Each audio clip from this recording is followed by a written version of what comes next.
আসসালামু আলাইকুম, সবাই কেমন আছেন? আজকে আমি খুবই মজার রসগোল্লার রেসিপি আপনাদের সাথে শেয়ার করব। আমার আজকের এই ভিডিওটি ভালো লাগলে প্লিজ লাইক করবেন, শেয়ার করবেন, কমেন্টস করে জানাবেন। রসগোল্লা বানানোর জন্য আজকে আমি হাফ গ্যালন রেগুলার মিল্ক নিয়েছি। দুধকে আমি এখন ভালো করে জাল করে নিচ্ছি। একটা কাপের মধ্যে আমি আধা কাপ পানি নিয়েছি, এর মধ্যে 2 টেবিল স্পুন আমি ভিনেগার দিয়ে দিলাম। আধা কাপ পানির মধ্যে 2 টেবিল স্পুন ভিনেগার দিয়ে সেই মিশ্রণটাকে আমি গরম দুধের মধ্যে একটু একটু করে দিয়ে নিচ্ছি।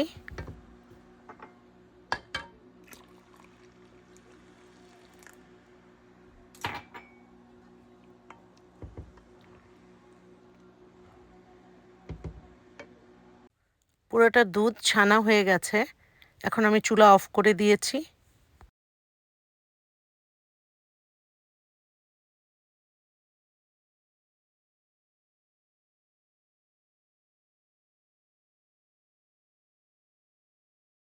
ছানা আর পানি এখন আলাদা হয়ে গেছে।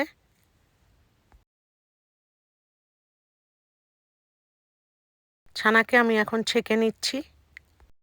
ছানাকে আমি একটু পানি দিয়ে ধুয়ে নিয়েছি যাতে নাকি এর মধ্যে ভিনেগারের টকটা থেকে না যায়। ছানাকে কিছুক্ষণ ঝুলিয়ে রেখে এর মধ্যে থেকে পানি আমি শুকিয়ে নিয়েছি। এখন ছানার মধ্যে দিয়ে দিচ্ছি 1 টেবিল স্পুন ময়দা এবং 1 টেবিল স্পুন বাটার। ছানাকে আমি এখন ভালো করে মেখে নিচ্ছি। ছানাকে ভালো করে ময়ান করতে হবে যেন এর মধ্যে কোনো লাম্প না থাকে। এটা যত স্মুথ হবে মিষ্টিও তত স্মুথ হবে। ছানা দিয়ে আমি এখন ছোট ছোট বলের মতো করে নিয়েছি। এখন প্রত্যেকটা মিষ্টির বলকে আমি ভালো করে স্মুথ করে নিচ্ছি। এভাবে সবগুলো মিষ্টি আমি বানিয়ে নিব।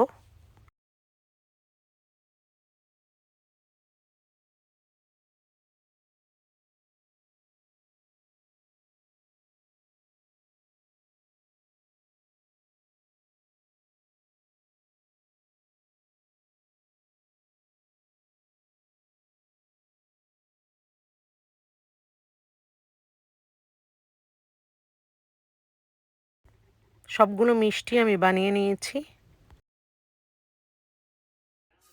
এখন আমি একটা চিনি শিরা বানিয়ে নিব। চিনি শিরা বানানোর জন্য আমি 2 কাপ চিনি এবং 5 কাপ পানি দিয়ে নিয়েছি। চিনি আর পানিকে ভালো করে নাড়িয়ে এখন আমি এটাকে জাল করে নিব। চিনি আর পানি জাস্ট মিশে গেলেই হবে, এটা কোনো একতার দুইতার হবে না। চিনি শিরার মধ্যে আমি এখন ছানার বলগুলো দিয়ে দিচ্ছি। সবগুলো মিষ্টি আমি চিনি শিরার মধ্যে দিয়ে দিয়েছি। বড় হাঁড়িতে করতে হবে কারণ মিষ্টিগুলো ফুলে অনেক বড় হয়ে যাবে।